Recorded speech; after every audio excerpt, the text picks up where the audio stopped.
আসসালামু আলাইকুম রহমতুল্লাহ বরকাত। সম্মানিত দর্শক মণ্ডলী, দূরে এবং কাছে, দেশে প্রবাসী, যে যেখান থেকে আমাদেরকে দেখছেন, স্টার নিউজ টেলিভিশনের নিয়মিত আয়োজন আরদুল কোরআন প্রোগ্রাম থেকে আমি নেসারউদ্দিন বিন কাশেম আপনাদের সকলকে জানাচ্ছি আন্তরিক শুভেচ্ছা এবং মোবারকবাদ। সম্মানিত সুধী, আজকে আমরা দ্বিতীয় তারাবি নামাজ আদায় করব ইনশাআল্লাহ। কিছুক্ষণ পরেই তারাবির সালাত শুরু হয়ে যাবে।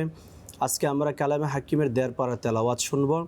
দ্বিতীয় পারার ১১ নম্বর পৃষ্ঠা থেকে তৃতীয় পারা শেষ পৃষ্ঠা পর্যন্ত আজকে আমরা তেলাওয়াত শুনব।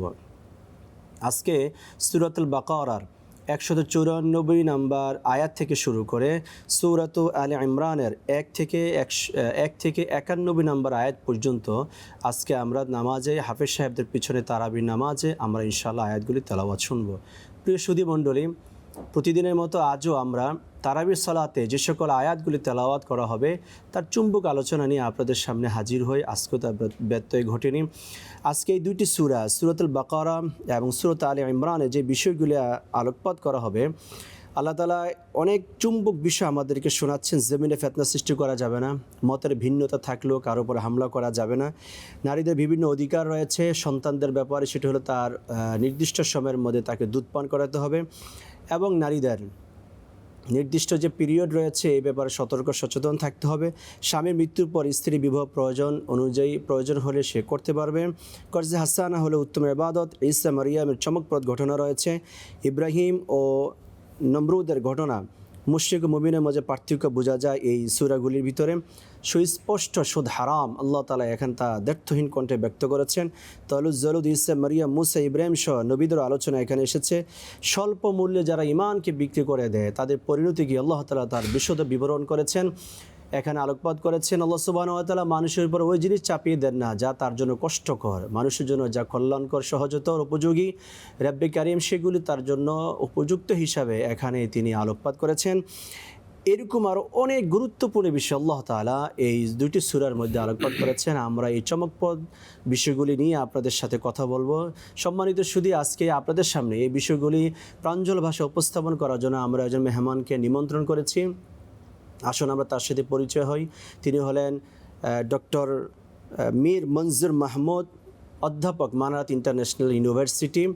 স্যার, আসসালামু আলাইকুম রহমতুল্লাহ। ওয়ালাইকুম আসসালাম রহমতুল্লাহি ওয়া বারাকাতুহু। কেমন আছেন স্যার আপনি? আলহামদুলিল্লাহ, ভালো। আপনাকে স্যার মোবারকবাদ আমাদের অনুষ্ঠানে আসার জন্য। আমাদের আরদুল কোরআন প্রোগ্রাম থেকে আপনাকে আমরা স্বাগতম জানাচ্ছি। আপনাকে এবং আপনার মাধ্যমে সুপ্রিয় দর্শক শ্রোতাদেরকেও আমি মোবারকবাদ জানাচ্ছি। সম্মানিত দর্শক মণ্ডলী, চলুন আমরা আমাদের মূল প্রোগ্রামে চলে যাই। আমরা স্যারের মাধ্যমে আজকে আমরা আমাদের ১.৫ পারার যে আয়াত কারিমাগুলি তেলাওয়াত হবে তার কিছু বিশদ বিবরণ আমরা স্যারের মাধ্যমে আপনাদের সামনে উপস্থাপন করতে যাচ্ছি।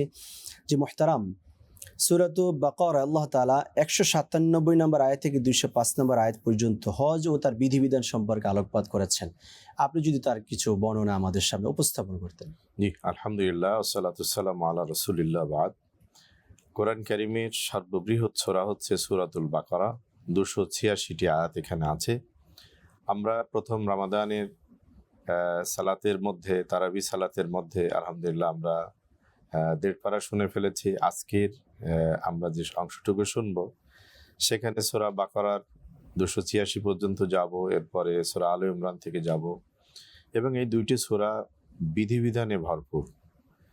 আজকে আপনি যেটা বলেছেন এটি হলো ইসলামের পঞ্চম স্তম্ভ, জাকাতের বিধিবিধান বলতে চেয়েছেন। আল্লাহ তাআলা আমাদেরকে জানিয়েছেন যে জাকাত হচ্ছে ইসলামের পঞ্চম স্তম্ভ, অন্যতম রোকন। তো এটি নিয়ে ১৯৭ নম্বর আয়াতে আল্লাহ বলছেন, বিসমিল্লাহির রহমানির রহিম, আল হাজ্জু আশহুরুম মা'লুমাত, যে হজ হচ্ছে, হজের মাসসমূহ হচ্ছে সুপরিচিত, পরিজ্ঞাত, তোমরা সব জানো হজের মাসগুলো কি। একথা বলার পরে আল্লাহ তাআলা বলছেন যে ফামান ফারাদা ফিহিন্নাল হাজ্জা, তোমাদের মধ্যে যারা হজের জন্য সামর্থ্যবান, যাদের প্রতি হজ ফরজ করা হয়েছে, ফামান ফারাদা ফিহিন্নাল হাজ্জা, যারা নিজের জন্য হজকে ফরজ করেছে বা যাদের প্রতি ফরজ করা হয়েছে, তাদের কয়েকটা নিষেধাজ্ঞার কথা বলছে, কিছু আচরণ থেকে দূরে থাকতে বলছে। হজের সময়কালটাতে সে জায়গাগুলো থেকে দূরে থাকতে বলছে। এর মানে এই না যে হজের আগে পরে করা যাবে। আসলে কাজগুলো পরিত্যাজ্য এবং খারাপ। কি সে কাজ? ১ নম্বর হচ্ছে ফালা রফাথা, কোনো অশ্লীলতায় তোমরা লিপ্ত হবে না, কোনো অশ্লীলতায় লিপ্ত হবে না, প্রশ্রয় দেবে না। তারপরে ওলা ফুসুকা, এবং কোনো ফাহেসা কাজ, খারাপ কাজ, মন্দ কাজে লিপ্ত হবে না। ওলা জিদালা, আর ঝগড়া বিবাদে লিপ্ত হবে না। ফিল হাজ, হজের সময়কালে। তো হজের মাসগুলোকে আল্লাহ বললেন এবং হজের সময়কালের জন্য এই 3টা কাজকে হারাম করলেন। আমরা দেখেছি যে আমাদের জীবনে এই 3টা কাজ মানুষকে মানুষের মানবিকতা থেকে, মানুষের সমাজকে বিষিয়ে তোলার জন্য এই 3টা অপরাধ অনেক বড় গুরুতর অপরাধ। এরপরে আল্লাহ তাআলা বলছেন যে এই নিষেধের পরেও তোমরা যদি ভায়োলেট করো, তাহলে ওমা তাফআলু মিন খাইরিন ইয়ালামুহুল্লাহ, তোমরা যা কিছু করো এগুলো সব আল্লাহ জানেন। ওয়াতাজাওয়াদু, তোমরা এই পাপাচার খারাপের দিকে মনোযোগী না হয়ে, এদিকে দৃষ্টি না দিয়ে, ওয়াতাজাওয়াদু, তোমরা মনোযোগী হও, আকৃষ্ট হও। ফাইন্নাল্লাহ খায়রা জাদিত তাকওয়া, তাকওয়ার যে মানে কি বলে উপহার, উপঢৌকন তোমাদের জন্য রেখেছে এই হজের ইবাদতের মধ্য থেকে তোমরা তাকওয়াকে অনুসন্ধান করো, এই মহান এইটা সম্পদটাকে তোমরা নাও। অত্তাকুনি ইয়া উলিল আলবাব, যে যাদেরকে আমি মেধা দিয়েছি, জ্ঞান দিয়েছি, প্রজ্ঞা দিয়েছি, তাদের উচিত আমাকে ভয় করা, আমার আদেশ সম্পর্কে সচেতন থাকা, আমি যা নিষেধ করেছি তা থেকে দূরে থাকা, আমি যা আদেশ করেছি তা থেকে সেটাকে পালনের জন্য তৎপর থাকা। তো এটা অন্যতম বিষয় এই আয়াতগুলোর মধ্যে বলা। অত্যন্ত চমৎকার বলছিলেন। আমরা সরাসরি কোরআন থেকে কথা শুনছি। মুহতারাম, নেক্সটে যদি আপনাকে প্রশ্ন করি, আল্লাহ তাআলা সূরাতুল বাকারা 208 নম্বর আয়াতে বলছেন, ঈমানদারগণ পরিপূর্ণরূপে ইসলামে তোমরা প্রবেশ করো। কোরআনের সরাসরি আয়াত থেকে যদি আপনি বলতেন। জি, আলহামদুলিল্লাহ। আল্লাহ তাআলা এখানে বলছেন যে ইয়া আইয়ুহাল্লাযীনা আমানু দুখুলু ফিস-সিলমি কাফা ওয়ালা তাত্তাবিউ খুতুওয়াতিশ শায়াতিন ইন্নাহু লাকুম আদুউম মুবিন। এই আয়াতের 3টা অংশ আছে। যে ওহে যারা ঈমান এনেছো, তাদেরকে আল্লাহ বলছেন যে উদখুলু ফিস-সিলমি কাফা, ইসলামে তোমরা পার্টলি না, ফুললি, আংশিক না, পুরোপুরি প্রবেশ করো মানে নবী সাল্লাল্লাহু আলাইহি ওয়াসাল্লাম যা আদেশ করেছেন সেটাকে গ্রহণ করো, যা নিষেধ করেছেন বিরত থাকো। ওয়ালা তাত্তাবিউ খুতুওয়াতিশ শায়াতিন, আর শয়তানকে কখনো তোমরা খুতুওয়াতিশ শয়তানকে তোমরা অনুসরণ করো না। ইন্নাহু লাকুম আদুউম মুবিন, জেনে রেখো শয়তান হচ্ছে সুস্পষ্ট শত্রু তোমাদের জন্য। অত্যন্ত চমৎকার বলছিলেন। নেক্সট আল্লাহ তাআলা বলছেন যে ধর্মের মধ্যে নানা মত থাকলেও নানা পথ সৃষ্টিকারীদের ব্যাপারে আল্লাহ তাআলা সতর্ক করেছেন। কুরআনুল কারীমের সূরা বাকারা 213 নম্বর আয়াতে আল্লাহ তাআলা বলছেন। জি, এখানে আল্লাহ তাআলা আমাদেরকে স্মরণ করে দিচ্ছেন যে কানান নাসু উম্মাতাও ওয়াহিদা, আজকে মানুষদের মধ্যে আমরা যত গ্রুপ, মত, পথ দেখছি, আল্লাহ বলছেন না, মানুষেরা ছিল উম্মাতাও ওয়াহিদা, এক দলভুক্ত, এক উম্মা ছিল। ফাবাআসাল্লাহুন নাবিয়্যিন, এরপরে আল্লাহ তাদের মধ্যে নবী পাঠালেন। অন্য আয়াতে বলেছে যে ওয়াজআলনাকুম শুউবান ওয়া কাবাইলা লিতাআরাফু, নানা গোত্র ইয়াতে কালারে ভাগ করেছেন যেন চেনা সহজ হয়। এখানে আল্লাহ তাআলা বলছেন যে মানুষের এক ছিল, তাদের মধ্যে আল্লাহ তাআলা নবীদের পাঠালেন। তারা কি করেছেন? সুসংবাদ দিয়েছেন, ভালো কাজ, মুক্তির পথে সুসংবাদ, অমুংদিরিন, এবং সাবধান করেছেন অকল্যাণ এবং শাস্তির জন্য। ওয়াংজালা মাহুল কিতাব, এবং তারা কি করছে, তাদের প্রতি কিতাব নাজিল করা হয়েছে কি যথাযথভাবে সত্য সহকারে। লিয়াহকুমা বাইনান নাস, নবীদের কাছে যত কিতাব বা সহিফা এসছে, আমাদের কাছে সুপ্রসিদ্ধ 4টি কিতাব এবং আরও যে অসংখ্য সহিফা এসছেন, কোরআনে বলা 25 জন নবী, তার বাইরে আরও যে নবী রাসূল এসছেন, সবার কাছেই আল্লাহ তাআলা কিতাব বা সহিফা দিয়েছেন, অথবা পূর্ববর্তী কিতাব বা সহিফার তারা অনুসরণ করেছেন। তাদের টার্গেট, মূল কাজটা ছিল মানুষের মধ্যে সংশোধন করে দেওয়া। যদি মতপার্থক্য তৈরি হয়, ঝগড়া বিবাদ হয়, সেগুলো থেকে যেন মানুষকে ফিরিয়ে সংশোধন করে দেয়।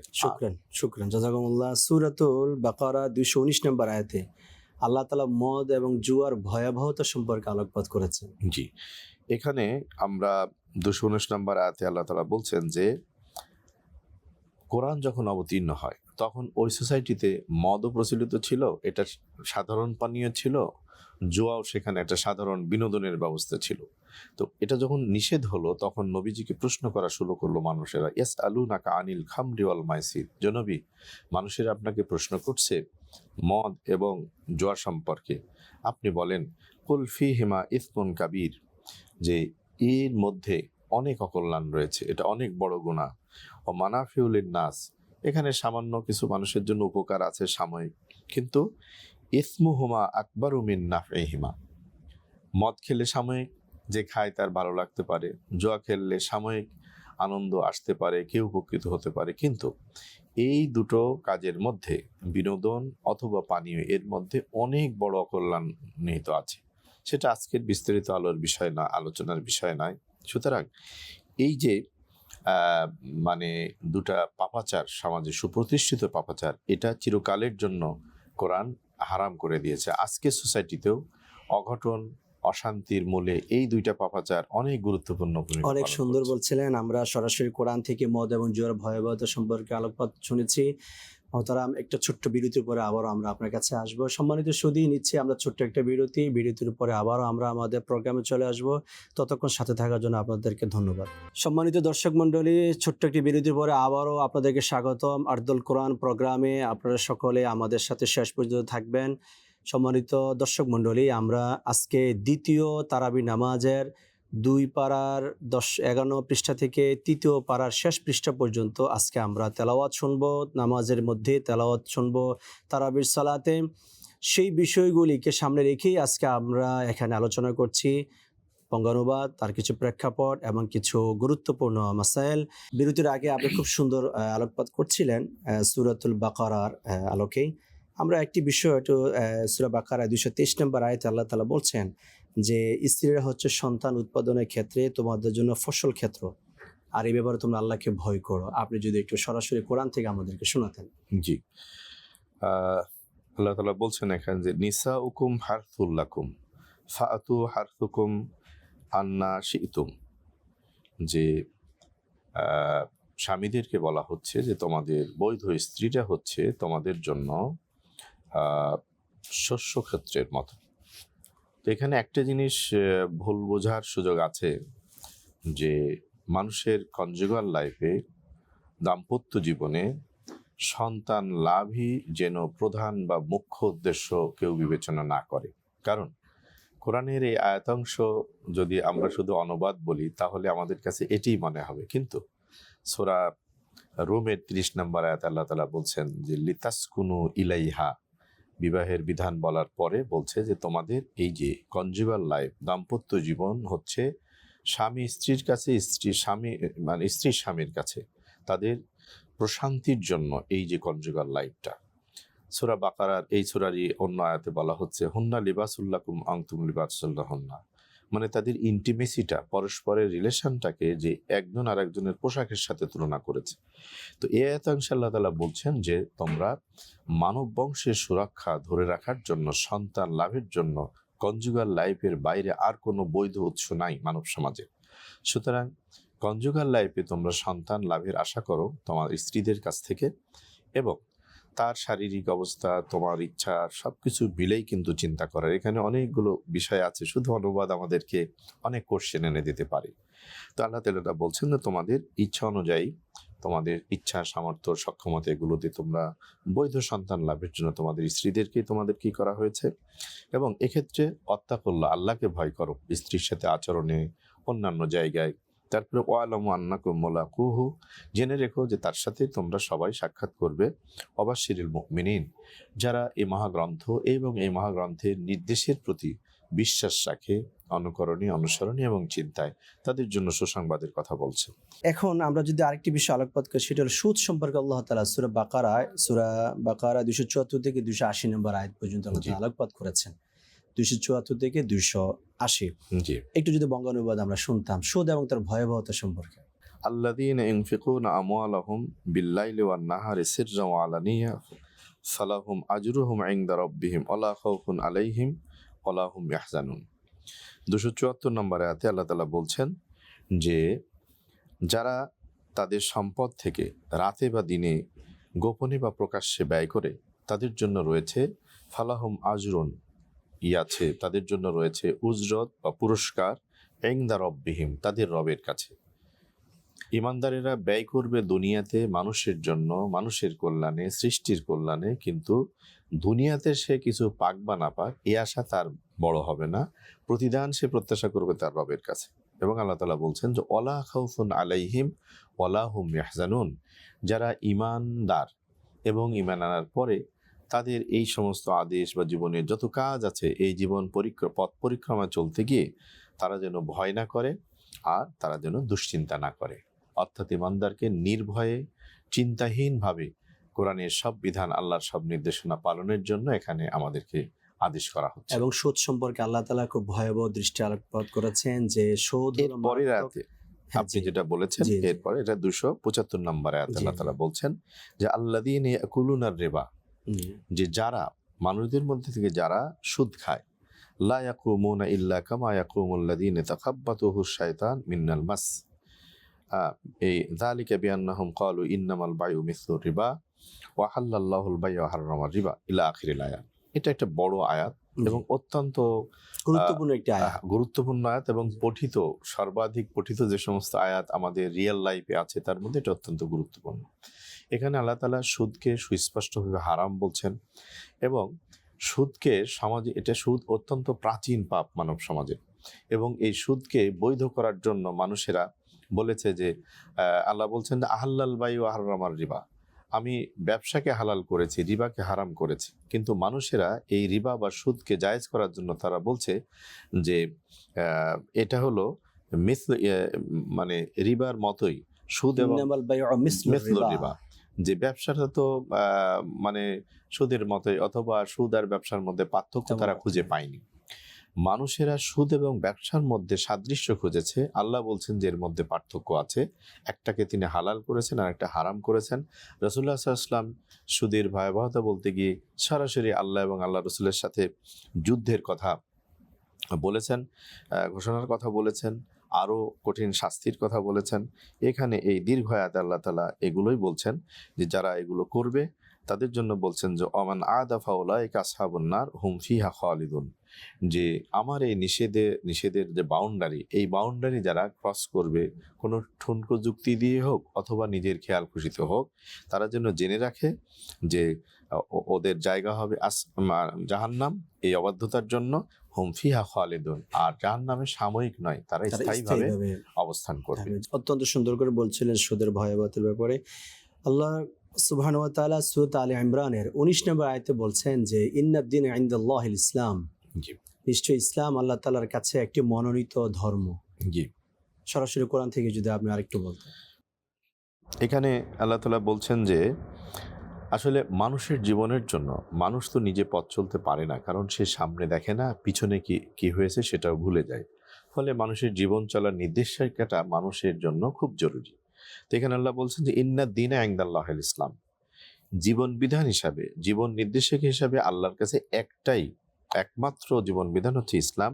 এবং বলছেন যে অমাখতালাফাল লাযীনা উতুল কিতাব, এই ইসলামের জীবন বিধানের জন্য যে কিতাব দেওয়া হয়েছে এর মধ্যে যারা ইখতিলাফ করবে, মতপার্থক্য তৈরি করবে, ইল্লা মিন বাদি মা জাআহুমুল ইলম বাগিয়াম বাইনাহুম, হিংসা বিদ্বেষ বশত খেয়াল খুশি মতো যারা এর মধ্যে এই কিতাবের জ্ঞানের মধ্যে যারা করবে, ইখতিলাফ মতপার্থক্য তৈরি করবে, ওমাই ইয়াকফুর বি আয়াতিল্লাহ, আর আল্লাহ যে আয়াত দিয়েছেন, এতে যে বিধান দিয়েছেন সেটাকে কেউ যদি অস্বীকার করে, কুফরি করে, ফা ইন্নাল্লাহা সারিউল হিসাব, তো নিশ্চিতভাবেই জেনে রেখো যে এই পাপাচারীদের, এই সীমা লঙ্ঘনকারীদের বা অস্বীকারীদের হিসাব নেওয়াতে, অ্যাকাউন্টেবিলিটি নেওয়ার ক্ষেত্রে আল্লাহ তাআলা খুব দ্রুত, এটা তার জন্য মোটেই কঠিন না এবং তিনি এক্ষেত্রে দেরিও করবেন না। আমরা সর্বশেষ একটি কোশ্চেন আপনার কাছে করতে চাই। সূরা আলে ইমরানের 28 নম্বর আয়াত আল্লাহ বলছেন ইমানদার ব্যতীত কাফেরদেরকে বন্ধু বানাতে পারবে না।